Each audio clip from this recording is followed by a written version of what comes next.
Thank you so much for joining us for another episode of Digital Dilemmas. And this week we have with us Sophia Chambers, who is the first team sports scientist for Inter Miami, which is a professional soccer team for those of you who don't follow soccer. But Digital Dilemmas is a Lenk Media original podcast. John's going to probably take a little bit of the lead on this one because it's going to be a little more sports and athletics focused. And as we know, that's not my forte. I have other skills that I bring to the podcast. Please. You play this game like you don't know about sports. You were on No, the I know junior about sports, but I'm Sophia, not. she was I was on gonna the say junior Olympic, she was on I the was like, junior Olympic fencing team. We yeah. watch fencing on the Olympics. She's the only person within 100 miles of here who knows everything going on in fencing. I was gonna say your whole last podcast. That's Yes. all Oh, sport the related. Olympic. It was all sports related. Well, I have opinions. I definitely have opinions. You I have do. opinions on That's my everything. point. It's very Right. Ah, true. Very that's true. funny. Anyway, so one of I'll having said that it's good, John's going to take the lead. I'm now going to hog up the mic and ask all the questions, but I have questions. Exactly. Please. So we go to watch the Hartford Athletic play. We have a local soccer team. I don't, they're in a different league, I know, than you guys. They're in USL. Hmm. They're in USL. But it's super fun. We love it. We were season ticket holders one year. I think I got John that Mhm. for his birthday. Yeah. And so we went to like every game that year. But since we've sort of been just picking up games here and there.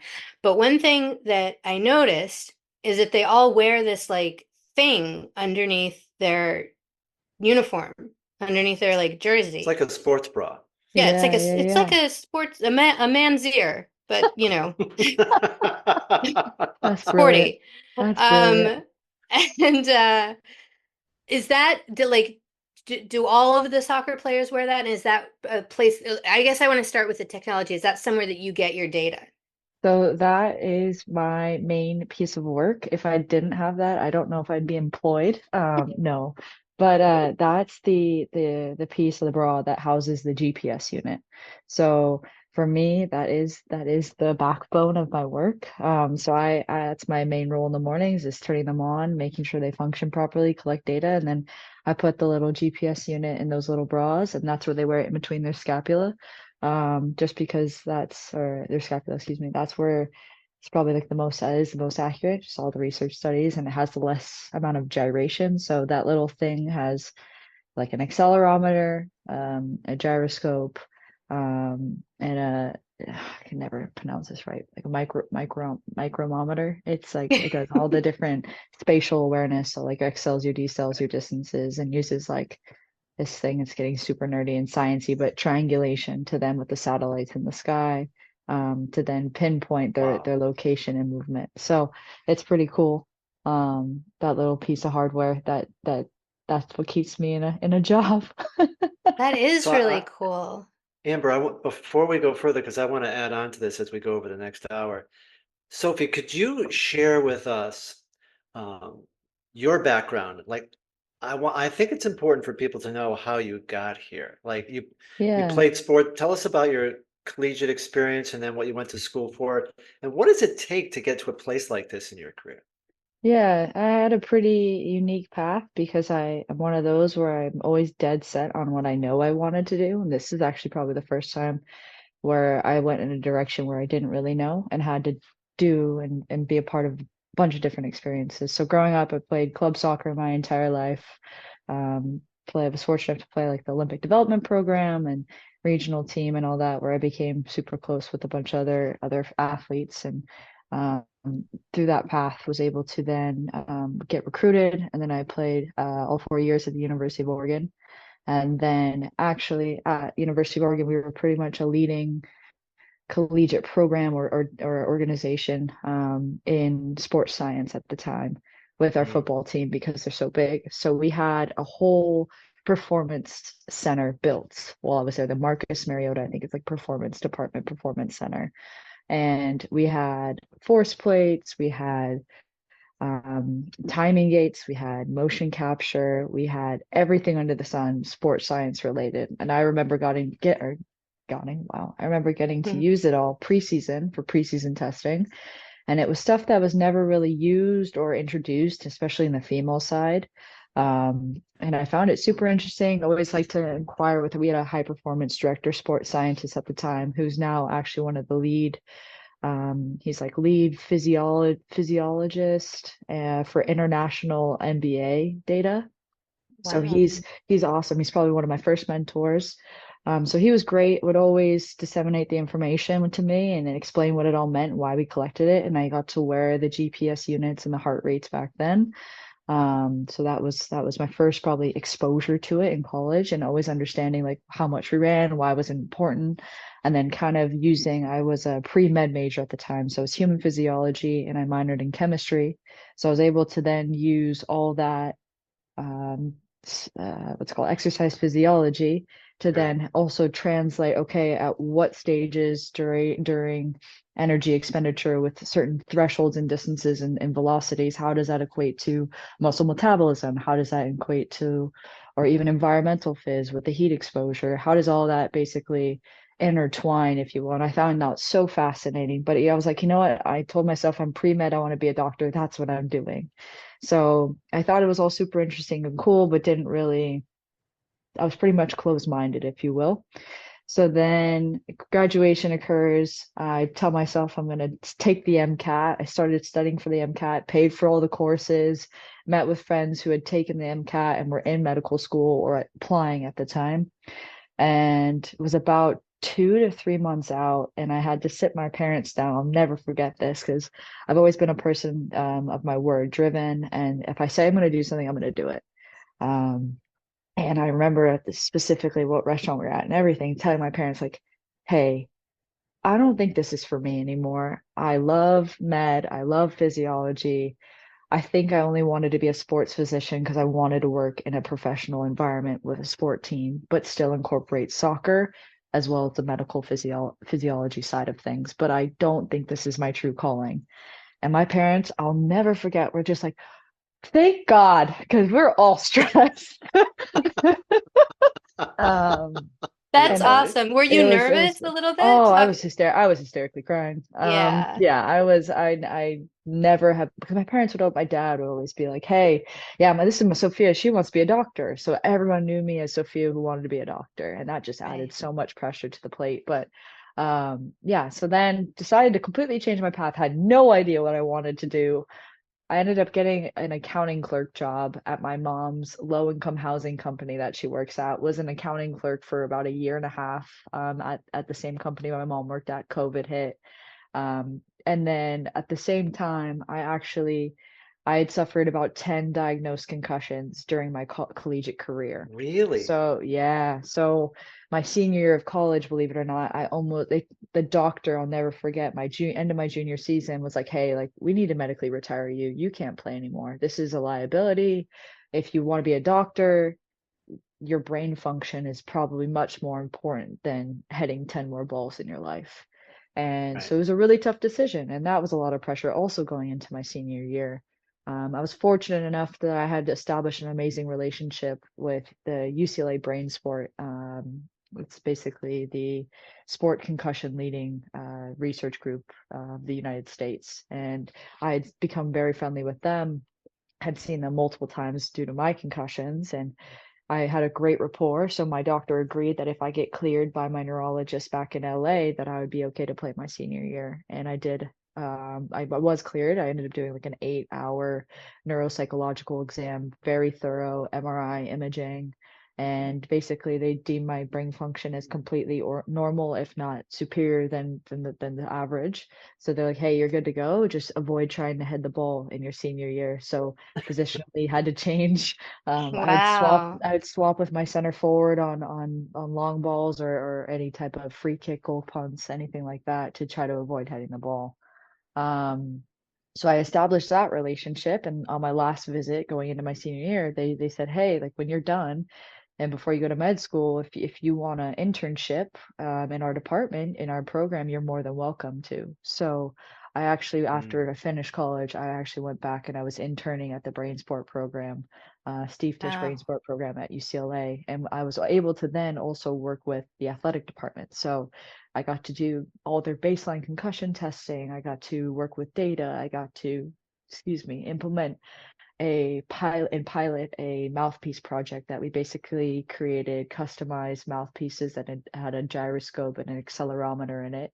So basically micro Wow. impact sensors. So every time they would head the ball, we could see the force that was being absorbed by their head, neck, and the force that Wow. was being applied to see, okay, when we see a concussion, how many G's is that, or what is the correlation between impact and concussion or subconcussive events, thresholds? Is it individualized, which we believe it is? And nah, that was super interesting. So I was like, hey, this is cool, but it's so clinical for me. I need a little bit more freedom on the field and not, but I love the data piece, but how do I incorporate that? So I kind of took that, and then I was working at the in the accounting job, and I was like, hey, this is cool, spreadsheets. I love organizing. I love how it's black and white. It's a step-by-step process to finish things, and it's right or wrong. There's no gray. There's so much gray in the world, but you think it's black or Right. white. Take that. That's cool. What do I want? What do I want to do? I met with my first mentor, who was my high performance director at Oregon, and he was in the NBA at the time. And he was like, look, like this is super interesting. Like if you like this and this and this, give it a try. Here are two amazing programs in the United States for a master's degree. Why don't you look into them? And one of them happened to be USC. So then I applied. I spoke to the director, program director at USC, and it seemed incredibly interesting and right up my alley. And so I applied. I was able to get in. This started, I think, the year after COVID, or right when COVID started, or the school started to open up. I attended the school. I waited a year, and then applied to the sports science program at USC. It's a biokinesiology with an emphasis in sports science. And then that was a 2-year program. And then during my program, I interned with the USC women's soccer team there, which then led me to my next internship in sports science at Austin FC, where I was the sports science intern. And Oh, then they're in also, USL. Right. yeah, yeah, well, Yeah. they have their second team there. Yeah. The Right. Right. yeah, Right. Right. Yeah. and then from Austin, I went back to LA because I had to go back to school to finish my second year. I was spent about 5 to 6 months at LA Galaxy as a sports science intern, performance intern. Kind of did everything, which was a great experience. And then from there, I was still in my master's program, and I was offered a full-time role at Inter Miami in December of 2022. And then within 7 days, I moved out to Florida and started my first full-time job as a My sports goodness. scientist in 2023. See, I think And it's then, really cool for people to hear, Sophie, what it takes to get there. And I think it's great context for everybody to hear this. And I also think listening to just the beginning of your story here, we talk a lot in this show about dilemmas in the digital world. And I mhm, think it's really important that we spend time on episodes where we see the upside, the positive impact of all the data, all the science going into helping mhm, us as humans mhm, perform on the athletic field or help us mhm. medically. And literally just listening to you for the first 10 minutes, it's like, wow, yeah, this is really cool stuff. There's a lot to talk about here. It's Awesome. incredible. It's like it's so cool seeing how someone like you who has these two interests, which are sort of science and athletics, found like your calling. Mhm, Like it's Yeah. exactly it's the Venn if you drew a Venn diagram, this is so squarely in the overlap. mhm. And you get to really work both parts of your brain and be parts of both worlds. It seems really cool. Yeah, Yeah, I and, got and I behind me, loved it. Sophie, you can see the Olympics are on right now, I and love it. which is live. They've been on 24 hours a day Yeah, in this they're house. on a We're Same, lot in it's a this lot of house. we're a little same. Don't worry. obsessed. There's Barcelona and or Barcelona. Wow, I'm saying there's Brazil and Spain on the TV in the See, there you background. go. Nice. Yeah, And I one know. Nice. of before we get into the next question, one of the things that I've been sharing as I've been watching the Olympics. I know, don't freak out. I've been watching the Olympics since 1968. Oh, I same watched the thing. Mexico City games, and one of the things I know, but one of the things I shared with Dan Burr and the kids the last few days was as I watch this Olympics, I am struck by the condition and the health Mhm, of the athletes in every mhm, sport and how Well, science has clearly I was changed gonna so say, and much. the use of data, like Right, you, mhm. right, and so for John, this is like, I feel like you in some ways have his dream job because right, you're a data analyst, like you're a data analyst and you love sports. So right. this is another I could like talk to Sophie. We could talk for like five we could hours. talk for like Uh, 5 hours, but no one else would find that interesting. So, um, but it is true. Like when you talked about how swimming has changed, and just because of the Oh under, yeah. like I know that's a not super science, but the underwater No, but cameras and still, how yes, and how they're able to analyze, how far their head comes above water or goes below water, all of that stuff. 100%, To 100%. and tiny little movements have an impact on the stroke, and that has an impact on the overall time. And Yep, it just yep. seems like, I mean, we're seeing data ever present in every aspect, I feel like, of our Hmm, lives, but it's hmm. so interesting to me to see it as part of, at the athletic world. Totally. It This is it exciting. So it is. I'm gonna hog a lot. So Amber, why don't you start off with some of your questions so you can get No, you started. can go. I just keep thinking back to, like, I keep picturing you in those pictures that we have in the basement. So our basement is basically like a shrine to John's athletic career. So he was a I love basketball I'm that. glad player. everybody knows that now. Yeah, sorry, I'm sorry, Jen. It's so there's like trophies and newspaper cuttings and there's some bat from the state championship game Amazing, and amazing. but I and like he's It looks like 1800 compared to today, believe me. Oh my well, so gosh, that's what I was no. gonna say. Not to be, I'm not being mean, um, but I keep picturing you like in the basketball, that basketball article that was in the paper with your socks pulled up to here and whatever. Like I just keep thinking I like it's had so I had the different short now. shorts like Larry The Bird and the short Yes, shorts. yeah. yes, Yeah. So look, yes. but it's come so far. Like even when Andrew, when he played football last year, he got a concussion, and I went down with him to do the concussion protocol because they had Oh to, my they have like a gosh. whole protocol they have Yes, to do before they can get yes, back on the field. yeah. And even that was impressive to me. Hmm, Like they have, hmm. they have he's just called a trainer. I don't know. He's not a Yeah, yeah, team yeah. sports Athletic trainer. scientist or whatever, but he's a trainer.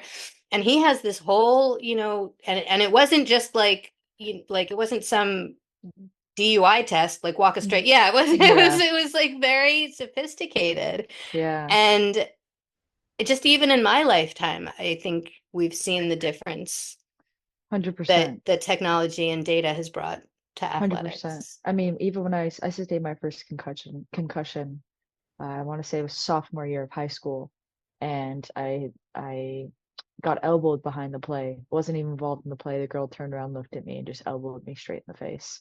I basically blacked out the entire game. I don't remember. I remember like the first 10 minutes of the first half, and then the second half, I went up for a header and I headed the ball, and then from there, I just don't remember the rest of the game. Oh my Apparently, goodness. I even took a PK at the end. Like nothing. No one knew Wow. what to do. No one even knew what the signs and symptoms were. There was zero education. The biggest thing is there Hmm. was zero also education behind anything because there wasn't as much research behind. Where we fast forward today now, where we in MLS, we have this thing called like a head check. We have the SCAT test, which is another test. We have like basically three baseline concussion tests that you have to pass in order to even go back to start the protocol to go back on field. Which is now just to see the evolution and time, energy, effort, data that's been put into the system. Now I'm also on a board at UCLA within the same brain sport program that's looking at basically blood biomarkers and to see if adolescents I think are predisposed to certain or like the recovery time from concussions to see how that plays a factor. So like the depth in which they're going into now, just for something as simple as not simple, but But yeah, something as You mentioned something earlier, and you just said it again, which is piquing my curiosity.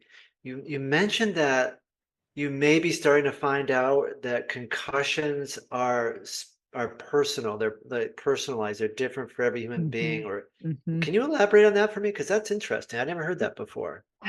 you're gonna test my knowledge No, here. no, So this is good. like This is what good. for No, the yeah, average person, what it does that is. mean? It's so different. So everyone's physiology is different. Everyone's genetic makeup is different. So Right. concussions can even go to the specific level of, okay, what is your genetic makeup? Based off, your DNA test, you do your saliva test to see, like, if you talk about even something as like the family tree. Right. You do your saliva test, they 23 and compare me, across, I've done that. yeah, Yeah. something like that. So John now did it. they, Can we go on a tangent just really quick? John I did love it. this. John did Okay, here it, we go. and John Murphy, who's the most Irish Catholic sounding person, and we like his parents are both Irish. He found out he had ancestors all over the world Mm-hmm. Mm-hmm. and was like started talking about, his people in Syria who were being bombed, and he now identifies as person of color. I was like, you can't do that. That's co-opting. You're the Well, whitest person ever. But he was like, look at all my ancestry. And then I did it. And I was like, oh, I'm I gonna found out I was Jewish, I love that. Italian, Love that. Irish, Syrian, North African, Egyptian. I'm a man of Next, the I'll world, say you're yeah, you're a good mix there. yeah, I right? did it. It was like Northern European. I was like, okay, I'm the whitest person ever to live. I have not done it, but we found extra Oh, family you should members. do it. We found extra family members that were living within. I think did I ever say that? We found my dad had a brother-in-law or stepbrother. Oh, Yeah, excellent. yeah. He Never a lived dull moment. he lived No, we found something 15 like miles. that. Yeah. They I found won't something go into like that too. Yeah. yeah, I won't go into details because I don't want to freak out relatives, but about 2 years ago, someone called a member of our family That's and amazing. said, "I'm your sister," Amazing. and, Amazing. like, or "I'm your cousin," and oh boy, the stories flew from there. But yeah, Yeah. it's Yeah. Anyway, fascinating. It Okay, is not go. to beautiful. So we so want to based on your DNA and who you are as a person, it makes a difference as to how concussed you get. It depends upon your individual physiology because there it creates subconcussive thresholds and different thresholds in which people can tolerate those type of movements in your brain. So basically, it's the skull. If you think about it as gelatin, it's just smashing against your skull or your brain, excuse me, it's just smashing against your skull, and then it's causing little micro tears in your brain or in the matter that has all the blood vessels, and it can cause bleeding. So depending on how much of the blood vessels is torn or they break, the type of movement that occurs, even muscle like neck strength is massive too. That's why I find guys typically tend to sustain or are less susceptible than a female. That's just a personal opinion, but neck strength is massive in mitigating any type of exposure to concussions. Where for me, I had no neck strength, and we started to incorporate that into the senior year of my soccer career. It's like, okay, we see a correlation between neck strength and concussions I and never would have thought sustaining it. When you say it, it sounds so obvious, but I being never able would to have thought of hold, that. yeah, to be able Yeah. to hold embrace the Yeah. The forces and impact impact. that Yeah. exactly. So I mean, that goes back to the whole thing for too. If we talk about data and how I use it, it's totally individualized. It's not a one size fits all. And that's how I feel like right, concussions are too. So for me, I look at someone getting smashed in the face with a ball and I'm like, how are they not concussed? If that was me, I'd be blacked out. And that's right, also because your threshold tends to drop, or one thought is your threshold tends to drop the more concussions that you have. But it also turns out it also depends on how, if you let yourself fully recover in between concussions. So if you don't let yourself fully but recover in between concussions, then yes, your relative threshold then can potentially drop. So you are more susceptible to concussive like symptoms or concussive events. So right. it is very individualized, and that's one thing. It was because there's no detailed of research of, hey, if this happens, it's this. If it's A, then it's B. There's none of that Right. in the concussive world because everyone's individual physiology is uniquely different.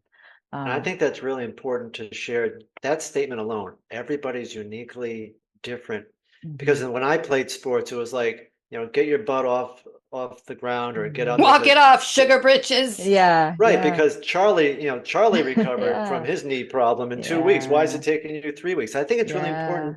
We're all so different, which impacts our recovery from injuries. 100%. And it's super interesting to see too, because you're like, okay, this guy just came back. Let's say he had or someone who's never had, let's say, a soft tissue injury before, Right, that's never pulled his hamstring, that's never been out, and they sustain an injury. And first of all, they're going to be hypersensitive to any type of pain that they feel because they've never had it before.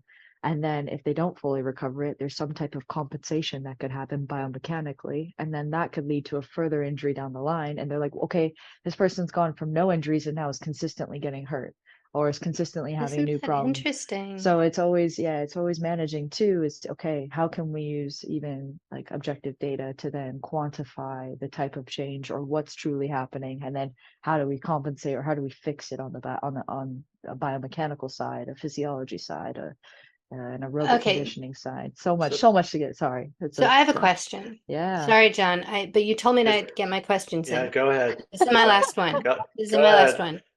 No, it's not. Yeah, okay, so this is my last one for now. Right. The Yukon women's basketball, well, women's basketball in general, but the Yukon women's basketball team has Who we been love. we Yes. who we love, and Yes. John lived next door to Gino, and we're huge fans in this house. We're diehard Yukon fans, Yep. but they have been plagued by injuries. The The Hmm. the women's team, is last that 3 years, they've had a lot of lower body injuries. Yes. Interesting. and do you think that I, I don't even know how to say it. Do you think that there is like that the way that we train or coach needs to evolve to take into account some of the stuff that you're talking about to sort of make it so that Hmm. we don't have these teams that are, we don't have these players that are getting injured over and over and over again. It's such an interesting topic because it applies across all sports. And I'm going to use my sport just because I work in it as an example and I live it day to day. So for me, again, I look at there's positional differences to begin with. First of all, yes, every individual is different. Everyone's wants, needs, and are again uniquely different from one another.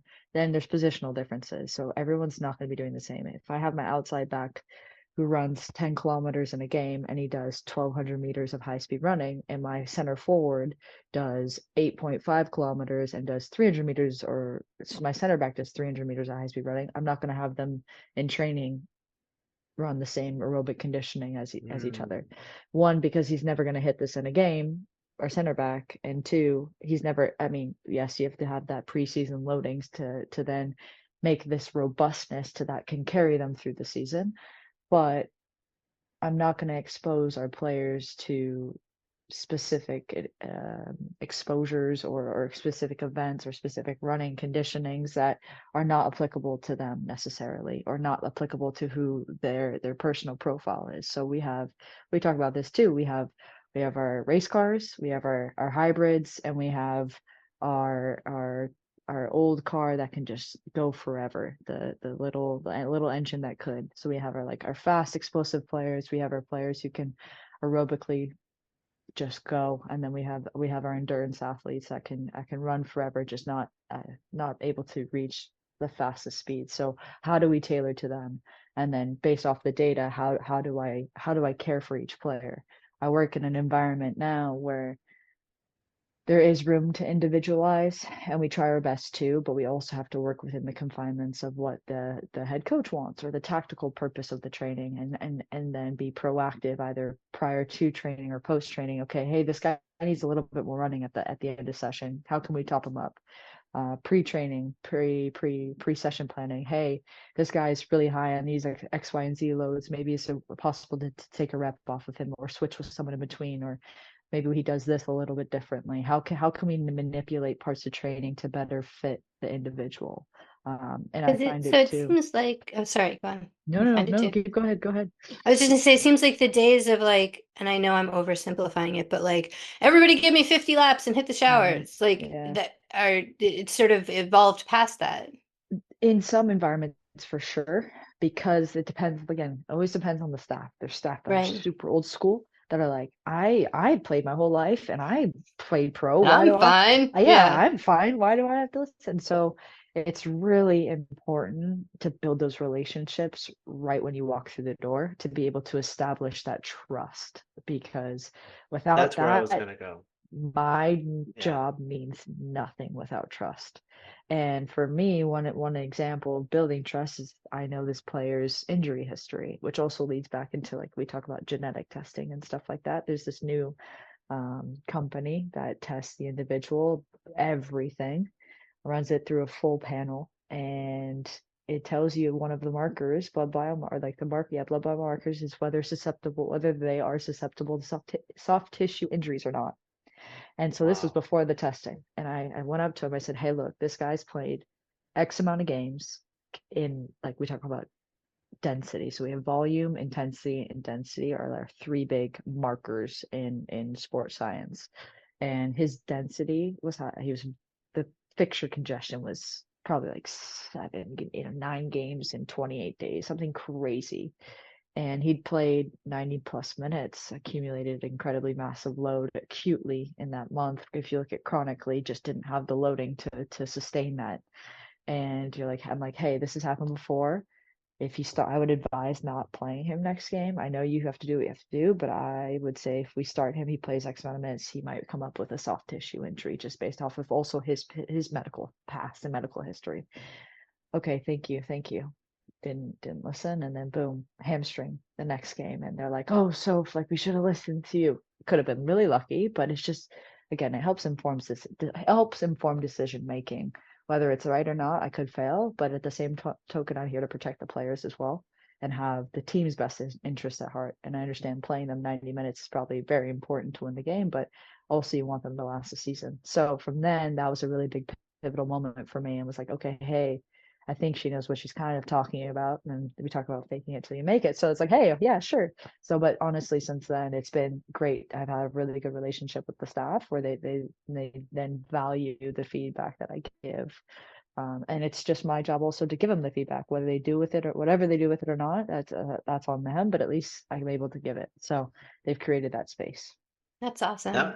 That was the question you answered the question I was going to ask, which is great.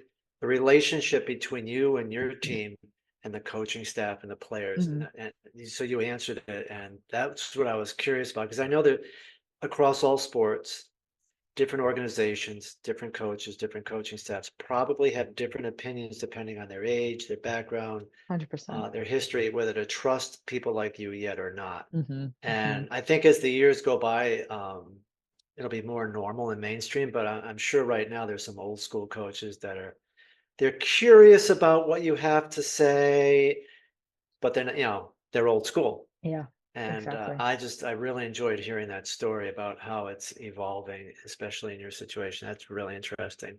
Which leads to my next question about fatigue, rest, recovery. You probably have a lot of, I know. So for example, the average Joe, I have a Whoop. I can track my sleep. I can track my Mhm. performance working out. I have Apple Watch. There's Mhm. so much that I can track, and I'm learning about rest, recovery, sleep, its impact.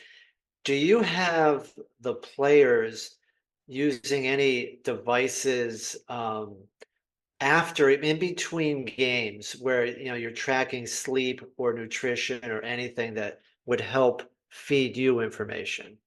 Yeah, so we we have, let's put it, so last year we were able to, a lot of the guys got Aura rings, Yeah, and I've seen so many people wearing them now. I have a Whoop, so I'm I a have a Whoop 4 year, too. Yeah. yeah, Oh, I'm a 4 year the two of Whooper. you, twins. Yeah, so I know people love the Aura ring as well, and the guys, just, it's easier, they don't like wearing stuff on their wrists, and then especially during training. Right.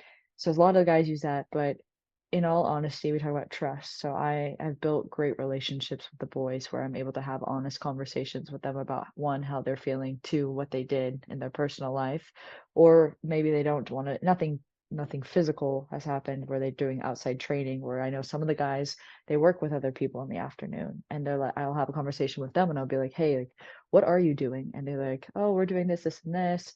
Like, how taxing is it? What are you doing? Are you on the pitch? Are you inside? Are you in the gym? What does it kind of look like? And they'll be completely honest and transparent with what they're doing. Hmm. Some guys are like, hey, if you want me to wear, we have individual travel GPS pods.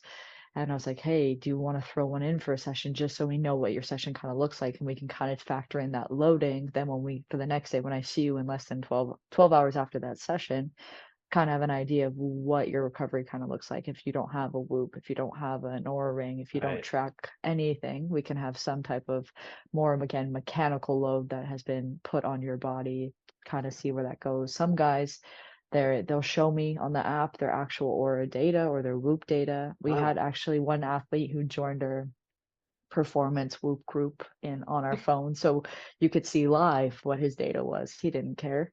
And then you Right. have other athletes who kind of keep to themselves, don't always like to share, but then you build that relationship, and some of them now are like, hey, Soph, can you make an individual report for me and send me it after training so I can actually take it to the person that I'm working with to show them what I'd done that day so we don't overdo it. I'm like, yeah, great. And I'd that's love to work great. I with mean, you. I imagine Yeah. the less siloed it is, the more Yeah, exchange of exactly. information, the better. Exactly. But there's so many, we have some really, really top professionals on our team. They're meditators, they are cold plungers, they are Right. sound baths, they love floating, they love cryo, they love sauna, they are have meal plans, a lot of them do, but they're very regimented in what they do and how they do it, and they know their bodies so well. They're such good professionals that they don't even end up using anything anymore just because they go based off of how they feel. I get That that. the meditation. Oh, Yeah, I used the Whoop for about 9 months, and I don't use it every day right now because I learned so much in those 9 months. I learned, for example, just the amateur. If I drank alcohol, Oh I yeah. saw, oh my, like I saw Yeah. the numbers the next morning. It makes Yeah. you never want to drink alcohol again. It's I like, oh know. my, it went in I the know. tank.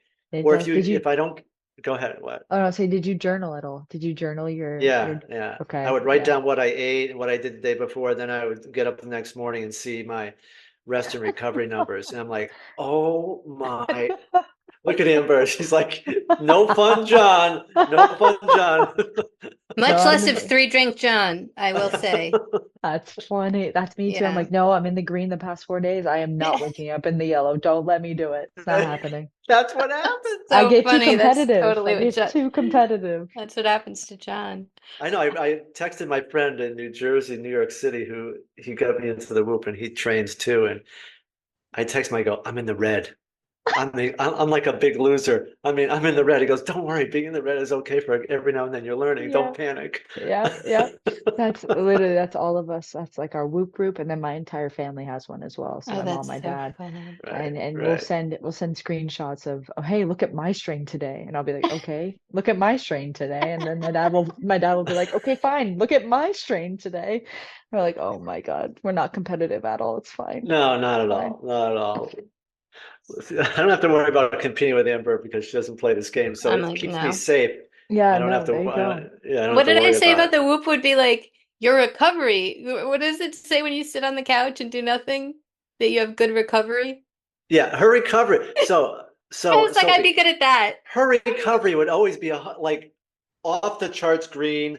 She'd have the best recovery numbers ever because there's never anything going on to recover from. I love that. I love that.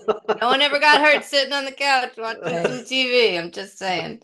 if it ain't broke, don't fix it. Don't Or was fix it? Yeah, If it, yeah, is that's that what it hers. is? Yeah. Yeah. Meanwhile, I have a Um, tough workout. Here's the other thing I learned, hydration. Oh my God. Oh, it's massive. It's massive. Massive. I had two experiences this summer and you tell me the stories because you guys travel a ton. Yes. So let's talk about travel. I traveled to Vegas, traveled to Hawaii, did a lot of work at UConn and did some traveling to Manhattan. And if I did not hydrate Mm-hmm. properly, Mm-hmm. my body, especially as I age, in the tank. I like dizziness, muscle aches. I feel like I had the flu, when in Yeah. reality, I'm learning it's hydration. Oh, it's massive. Yeah, absolutely. And we're in an environment too where it's so humid and hot that boys, when they come in, try to acclimatize to the heat, and it's almost nearly impossible for them. And I made a comment at one of the guys who's now one of our starters consistently, and he came in beginning of this year and was for day one it was like 77 degrees, yes, about 80% humidity. We're all Right. chilling in like we're in our sweatshirts and our pants, and I'm like, this is He's cold for Florida, dying. and he's like, Right. Sophie, does this ever get better? I was like, buddy, this is the best it will ever be. Good It's luck. not gonna, this is the coolest day you're going to Yeah. experience. And I'm like, how's your hydration look like? He's like, yeah, I have like two bottles of water, 3 bottles of water a Yeah. day. I'm like, you go through that in just your warm up, just the amount of the sweat loss. And I, so it, it's massive. It's hydration, especially with flights. It's massive. Do you encourage, are you able to use the data, either the recovery data or performance data with the athlete to educate them and say, look, I know you're stubborn, you think you're drinking enough water, for example, but we just flew across the country or we went to a Europe and then you played a game and your numbers suck. I'm trying to help you. You need to drink more. Are you able to have those The correlation. conversations? So it's interesting. Yeah. So we go back to that quite like go back to the athlete who had talked to me about dying on the first day. So that we were heart rate monitors during training, Right. and based off of I have a couple of different metrics I look at, but anything of 85% max heart rate and above, I deem as the red zone, and it's all based off of research papers I read. So I've created these individual thresholds for each type of heart rate zone. And for him, he used to spend in a pretty consistent training that's like we have pretty consistent trainings during the week of certain days on match day -3 and a match day -1. Those are pretty consistent. And he would wear obviously his heart rate in preseason versus now. And it wasn't even as hot as it was in preseason versus now. But he's become adapted to the environment, to the stimulus, which has definitely helped from a physiological standpoint. But he didn't consume as much water. Again, there's a multitude of factors that go into Right. looking at data, so it can't just be a singular metric or Sure. singular event that's causing this metric to be its outcome. But he didn't hydrate, so when that happens, you become dehydrated, your heart rate obviously increases through the blood plasma volume, the expansion or the lack of, I think it's like what was it? It's like hematocrit. So basically the ability to transfer like oxygen is diminished, and if without staying hydrated or having that heat acclimatization, basically your body's ability to dissipate heat. And so looking at his time in red zone in preseason versus the time in red zone now, as well as something I look at is RPEs. So basically how hard they thought the training session was on a scale of 1 to 10. And he was giving me consistently 8s with like 30 to 40 minutes of a 60, 75-minute training in the red zone versus now he spends about 8 to 12 and is giving me 4s and 5s. So he's one kid that I love because you could just see the complete change. And now he's playing consistently, and he wasn't even playing consistently that much then.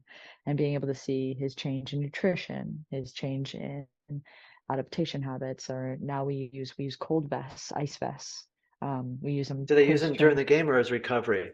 They use them during the game, so I'll administer them after a Really? warm up during halftime, because if you can spend warm up, or which you can't do in soccer because you can't warm up with the vest on, but if you're sitting there on the bike warming your legs up prior to going out for warm-ups, you can actually almost diminish your time to exhaustion. You have that time where you're able to fully dissipate your heat through blood circulation without overheating, so if you will, lack of a better term.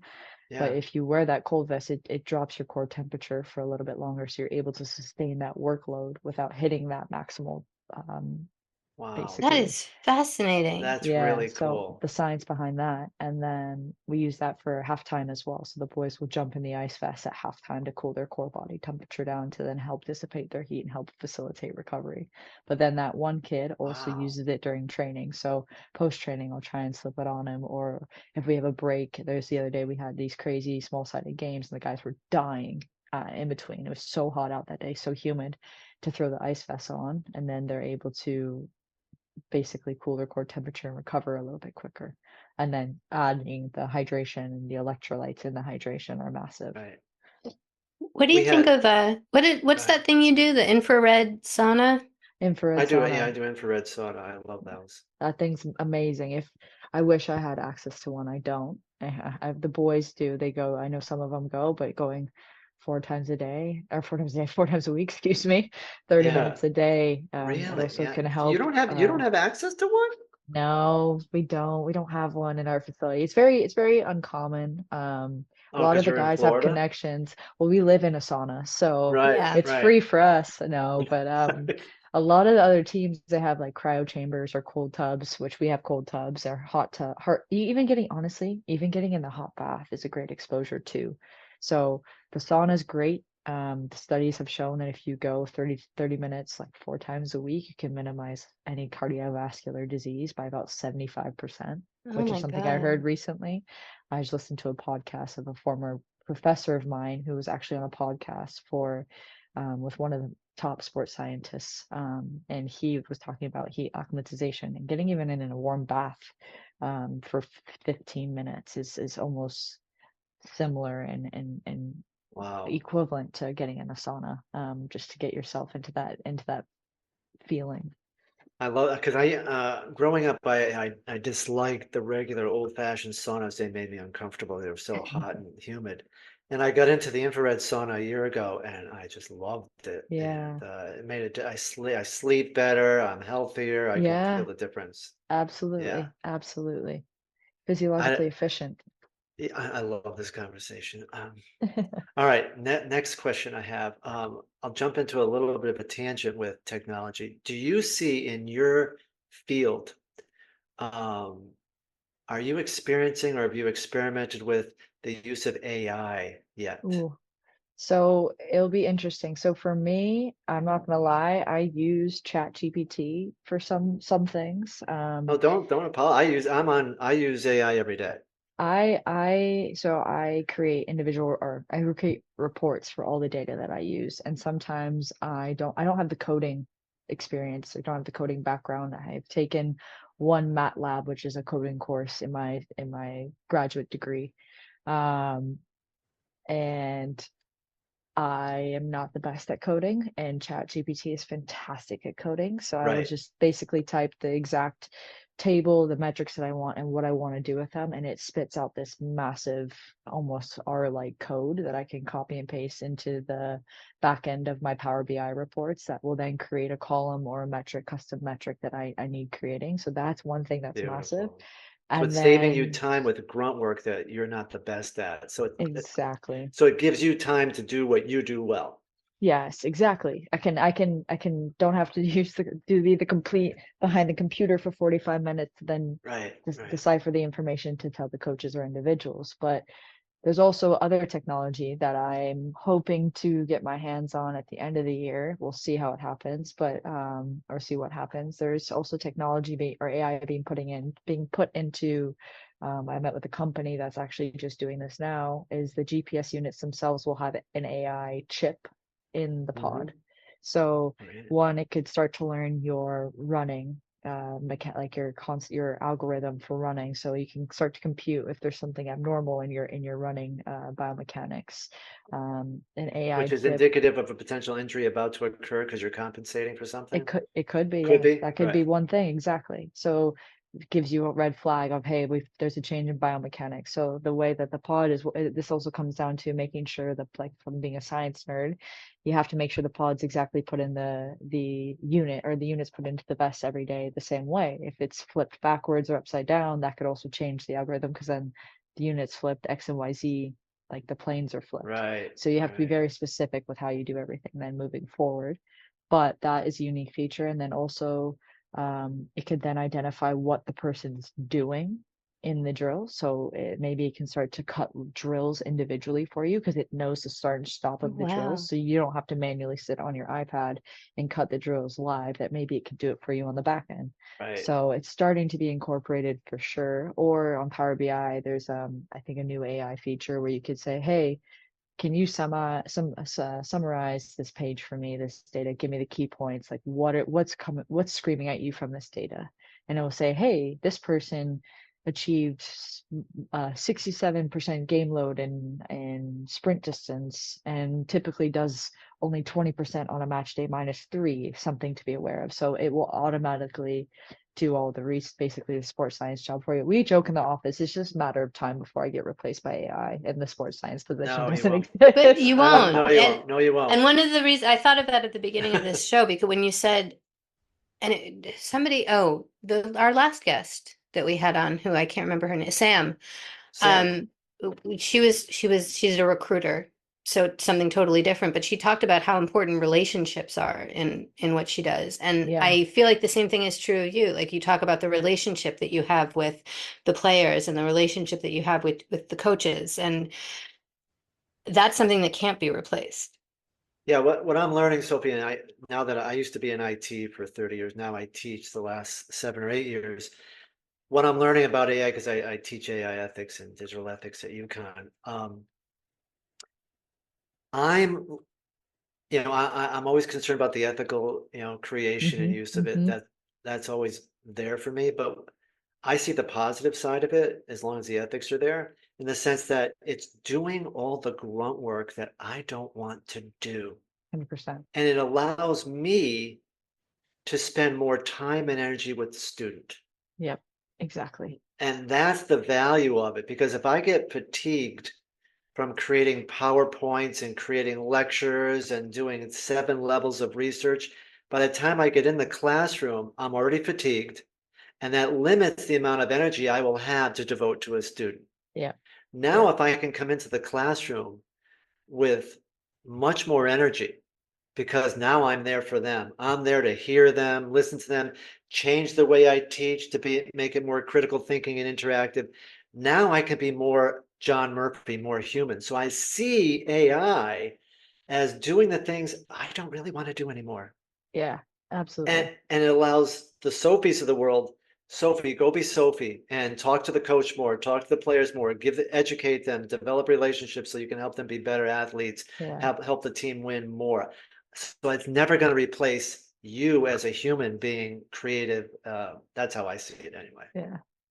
I see that too. And that they again, everyone likes to just give me such a hard time in the office about, hey, can't wait till the day soap's replaced and there's an AI robot just sitting in There's a some little chair. robot walking around the Yeah, Oh, sideline. yeah. exactly. Just putting in the pods, Stan and just puts them in. Yeah. Right, right. But you're right, Um, relationships are All so right, important. we've taken up a lot of Sophie's time. We told her half an hour and it's been Oh my 45 minutes. gosh, you guys no, are I have good. one more Don't even worry. question. Okay, Please, one more please. Because question. I'm the good. last topic leads into this. Okay. And then we'll do something funny. We'll talk about the Olympics for a minute. Um, Sophie, in your imagination, where do you see your field going, your job, not your career, but your job, your role? Where do you see it going in the next 5 years with all this technology and AI coming forward? Do you see any changes coming, or do you have a vision of what it's going to be like? Again, like I say to you, it's massive and it scares me because this role might not exist anymore. I know we talk about relationships and stuff, but I think that you're right. That part's always there. But I was even on a Zoom call today about a LiDAR company. So basically looking at instead of right now we use GPS units and then we also have optic tracking. So we use both to Right. then collect data. And now basically using a bunch of lasers that create a grid and to track athletes so they don't even have to wear wearables anymore and we get all this information about them. Wow. Wow. So and it automates everything. AI automates everything for you so you have the feedback instantaneously. Where for me it takes me time to cut the data, download the data, make sure it's all correct. Granted, yes, you have to rely on technology for that. There are no mistakes, and the validity and reliability are near perfect. Um, but at That's the same point, wild. yeah. So there's the trajectory of this. It's scary because I can't even think. Like I can't even think that 5, 6 years ago that we'd be using 12 Right. cameras to pinpoint an exact person that can collect their distances based off of how much they move on an 3D graph that's been created, like, or even our VAR system. Like, yeah, I just Oh, stuff that that you blows wouldn't my think. mind. I like with Yeah, the tennis in how, or out, the VAR. I'm like, yeah, how did we get here? yeah. It's So insane, it right? is, and it's crazy to think that. I mean, there's so many directions for my job. Mm, But also being in the job and looking from an outside perspective in, you think that it's these high performance environments are top notch. But you know what? You always need to know there's so much out there and Yeah. there's such great tech out there, but you always need someone that knows how to use it or yeah, knows what to do with it and then apply it. So that it's again, there's so many toys for us. And we always want the newest best thing, but then okay, is it really going to be applicable in this setting? So I think the right. settings are the most important thing. Um, So you're probably going to spend a lot of time in your role evaluating tech. What's applicable mhm, for Inter mhm, Miami? What's mhm. applicable for soccer? You'll be one of the point people who can say, no, let's not get this, but let's get this, and I'll help interpret it, etc. So Yeah. that's And something, like right? my high performance director is awesome. He's involved in, I feel like he's always at the forefront of all the new tech that comes into the soccer realm.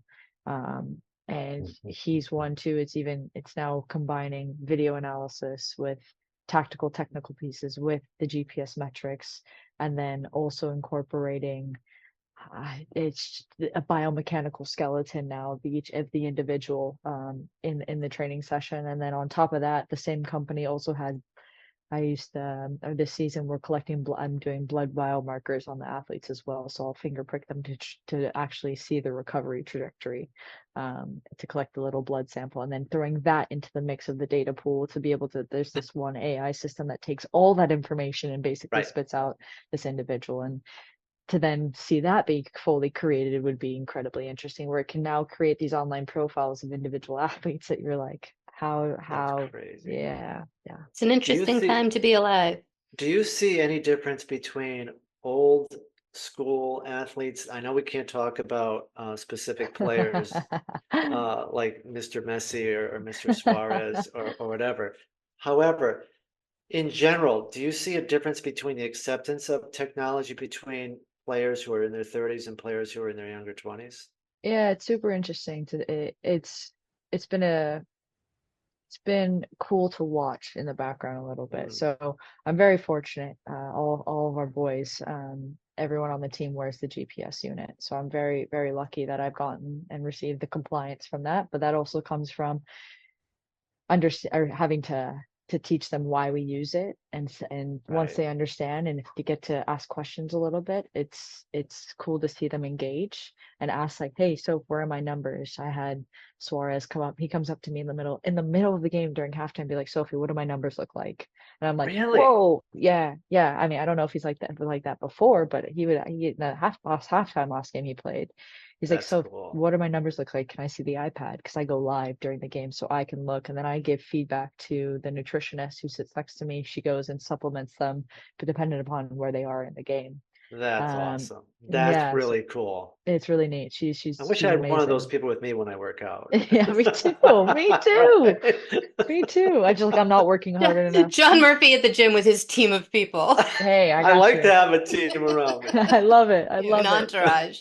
You I roll love it. deep. Um, But then going back to your point, last thing is there's other tech that we use for strength conditioning purposes, and some of them go nowhere near it. So, right. and it's because Got it. hey, I've never done this. Why do I have to do it? I'm fine. And Yeah. I wore the GPS unit. Isn't that good enough? And you're like, okay, yeah, you're right. I don't I want my get it. finger pricked. I'm like, yep, I get it. No worries. That's fine. I get it. I get it. Hey, before we let you go, do you have a favorite Olympic moment so far? That's Anything so that's funny. I really was going to ask that. Oh my God, great that's minds? Every now and then we sync up, So Amber. we, well, I just wanted, I don't know if you saw, who was it that we saw break the world record? I can't remember Uh, his name the now. gentleman from the pole vaulter from Sweden. The pole vaulter from Sweden. oh, when he ran over and went to his, was it that one who went straight to his girlfriend after? Yep, Yes. yep. Yeah, that And the was, So American and cute. everybody was rooting for him. But All the also other pole when he yes, vaulters. broke the world record, because he had three chances and he'd already won the gold and he was just going for the world yes, record, yes. and on the third jump he finally made it, and it was just such a nice moment. It was. And of course Pommel Horse Guy, everybody loves Pommel Horse Oh my, Guy. he was massive. I mean, there's been some, I mean, I have it on in the background while doing work, but we're also at work most of the time, so we're not half Yeah. paying attention. But we go Yeah. on, all of us are on Twitter, so we'll see like the big Yeah, spotlights yeah, of each Yes. and the good and the bad. But I thought I saw Yeah. that moment on Twitter today. And then it's interesting because I have a bunch of colleagues who are in the Olympics right now too. So seeing them be really. successful was really cool. Oh, that's cool. Yeah. So for me, I think that's really neat is having a connection, whether I was close with them or not, or I went to school with them and I knew them and we'd pass by and just say hi, something as simple as that. But to say, oh, like I went to school with that person, watch them kind of That's grow throughout everything is cool to see. So wow. there's a handful of people I have come into contact with, or I played against for the lack of better words too, is see them be successful is pretty cool. That I this has been I enjoy most Olympics. I've really enjoyed this one. It seems like a love fest. It seems like Yeah. there's no bad guys over there except for the Chinese swimmers. Um, but for 99% of it, everybody's rooting for each other to do their very Yeah. best. It's been fun. Yeah, it is. I agree. What's y'all's favorite moment? I enjoyed the first thing I enjoyed was right off the top when the men's gymnastic team Mm. won got the bronze in the gymnastics, and I'm not a gymnastics guy, but the feeling reminded me of the Olympics when I was a kid. Very Oh, amateur. Uh, they were, the underdogs rooting for each other. No one knew who these guys were. The nerdy guy who won the whole thing reminded me of the 70s and 80s, and I really enjoyed that. that's awesome. That that jumped out at me.